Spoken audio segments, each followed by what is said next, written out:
Hello, everybody. I hope you're having a happy and a safe holiday. In the first video, which the first video, you learn your mistake. So I'm going to try to remedy those mistakes. I'd like to thank my Supreme Being for me being here, something I forgot to do the last time. Because of him, I'm here. Now, I'm not a religious person, but I am a spiritual person. We're talking about how parents have the potential to raise a domestic violence abuser or a potential victim. I started off talking about my childhood. So that's where it all begins. So we're going to continue there. Basically, my father had 6 children. I'm the seventh. My mother had 2 children. I'm the first. Both my brother and myself, we have different fathers. Basically, I was treated differently. And as I told you in the last video, the first thing I remember my mother saying is that she never wanted a daughter. And as I said, how do you go from there? I can remember the first time, I'm going to tell you some incidents and I'm going to tell you what they taught me, even though at the time I didn't know what they were teaching me. So it's basically, I want you to pay attention to these because these are clues as to how our parents can help us to become victims or to stop us from becoming potential victims or abusers. My first memory is when my brother's father was living in the home. And my mother, myself, and him, we're sitting in the living room. And someone knocked at the door. And my mother went to the door to open it. While my mother was at the door talking to whoever she was talking to, my brother's father called me over to him. Now, apparently, he must have did something before, although I don't remember. But I wasn't even 5 years old. I had on a sundress. He called me over to him, and I hesitated. He called me again, and I still hesitated. So then he said, "Come here." And I went over to him, and he stuck his hands in my panties. Okay, my mother got finished talking to whoever she was talking to. She came back. At the end of the hallway, she saw something, and she asked him, she said, "What are you doing?" And he said, "Nothing." And he pushed me. Okay, so that was the first incident. So he did things a few times. And I tried to tell my mother, but she wouldn't listen. So it got to the point to where, I say about the 4th grade, I came home from school. Miss Jackson was my teacher. Mary B. Martin, hey! Anyway, came home from school, knocked at the door. My mother wasn't there. So I heard my brother's voice in the next apartment. Oh, I neglected to tell you, we lived in an apartment building on Crawford and Brookline. And my mother's apartment was 7, and my brother's father's apartment was 7A. So you could literally just touch both apartments, okay, without any problem. So I knocked at the door and I saw my brother. And I went in thinking I might be kind of safe because my brother was there. And after a little bit, I started to sense something. And remember, I'm just 9 years old. So I started to kind of sense something in his attitude. And he was talking. I asked him where my mother was. He said she went to the doctor. I'm not sure if he told me when she'd be back, but I started to kind of sense something. I needed to get away from him. So I said, I'm gonna go out and I'll be right back, because I knew he couldn't really tell me to stay in the apartment. He was living in an efficiency, by the way. So I go out to the porch and I sit down, and Mr. Moore was a sweetheart of a neighbor, just a good man. He's gone now. Um, and he asked me what was wrong. And I said, well, my mother wasn't home. And he said, well, Fletcher's there. And I said, I know. He said, why don't you go to Fletcher's apartment? And I kind of like looked at him. So then Miss Day came out. Miss Day was a landlord. She was another sweetheart. Uh, her and Mr. Moore started talking, and Miss Day took me aside and she asked me, she said, how come you don't want to go to Fletcher's apartment? And I said, well, I went there, but, I left out. She said, why? And I didn't answer. I dropped my head. She asked again. She says, why don't you want to go? And I still didn't answer. I dropped my head. So she asked me point blank. She says, has Fletcher been touching you? And I nodded, yes. And I sit out there on the porch. She said, you stay out here until your mother comes home. And so I heard her tell Mr. Moore that she was going to talk to Mama. And, that sounded pretty serious, okay?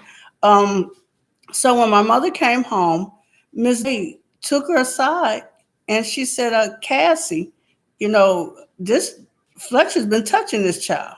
And she really was upset. My mother wasn't a woman that was a confrontational woman. And she was a timid type of woman. She wasn't going to argue back or anything.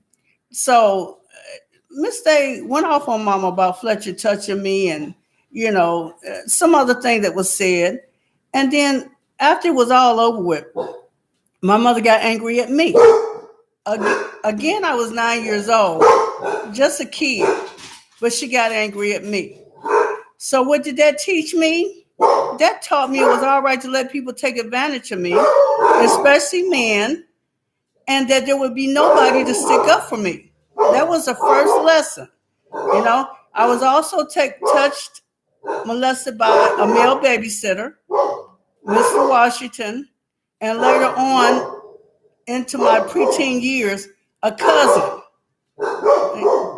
My dogs are barking. So anyway, this kind of started me to being taken advantage of by males, period, men and boys. I've been taken advantage of more than 3 times. These are just the 3 times I'm telling you about. But this taught me in so many words that I wasn't of much value. And this is what we as parents do when we don't pay attention to what our kids are saying. We tell our kids that they don't matter very much and what they say doesn't matter and how they feel doesn't matter. So this was the beginning. Well, the beginning. So I urge parents to take a look at what your child is saying. I'm not saying that everything your child is saying is a potential danger, but pay attention to your child's attitude and how they say it and when they say it.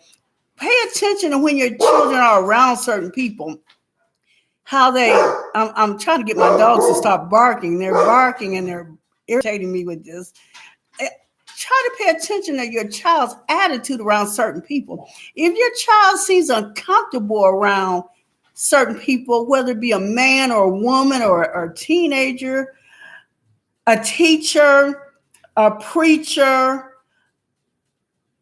anybody, if you sense something, take the child aside and question them. Ask them what's going on. They need to know that you're there in their corner. They need to know that you love them. They need to know that you want to protect them. So you have to have lines of communication open. So I'm going to spend some time off and on talking about, mostly in the very beginning, I'm spending a lot of time talking about being a child and being taken advantage of. And because you need to know, maybe you don't mean any harm, okay? Maybe, I had an incident when my youngest son was, I believe he went to Wilson at one point, and he would come home and he would tell me that this teacher was being mean to him. She was a white teacher, and she was being mean to him. And I just thought I was, oh, you're lying on this teacher. You're lying. And then he told me over and over again. And, you know, I feel bad to say that I wasn't listening well enough or paying attention well enough. Well, one day he came home with a bruise on his arm and was a bad bruise. And I asked him what happened. Well, he told me that the teacher had pinched him and pinched him hard. So I called the school and then I went up there. Of course, she had her black teacher's rep with her, which I thought was somewhat, kind of, I can't think of the word right now, but kind of messed up because my son told me that this teacher was only pinching and picking on the kids of color. So she's sitting there with the rep, and I asked her, she said my son was a troublemaker. I said, well, why didn't you call me? I said, did you send a letter home? She bust into tears, and we won't go there with the tears, okay? No, I've already seen a video about that. So anyway, I was so pissed, so angry, and angry at myself because my son had told me, and I should have listened, that my child was being abused by this teacher, okay? Okay, I told her in so many words, if you don't like teaching Black children, you shouldn't be at this school. And so this is what the Board of Education did. I don't remember them. I should have went further with it, but I didn't. The next day, my son was not only out of that classroom, but out of that school. There was no letters, no anything for, to let me know they had handled this teacher. So, as I said, we have to pay attention. I'm guilty of it too. And that's why I can talk about it. And that's why I want to talk about it, because I want you to know how serious it is for you to raise as healthy child as you can, or don't have any. There's no law that says everyone has to have a child. If you're not healthy mentally as a person, you shouldn't have children.